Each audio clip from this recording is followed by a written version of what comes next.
查某囡仔哟，这应该是查某囡仔嘛吼。哇，这只查某囡仔黑眼圈呢吼，黑眼圈个足严重的呢吼。好啊，千娜，李妈千娜。李千娜这个人呢，她是一个基本上是一个歌而优则演的一个大家非常熟悉她的形象就是这样。从电影她的表现，连续剧的表现，你可以看到这个人他对于自己是不断的挑战，不断的追求，不断的提升，非常好。查某囡仔，基本上李千娜就代表了很多现代新女性有各种不同的特质。相信她在诠释这次的歌曲，应该有很多让人家很期待的地方。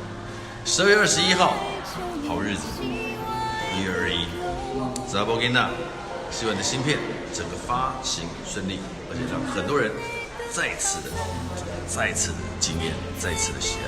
OK， 千娜，加油！门的灯透早，沉醉的透早。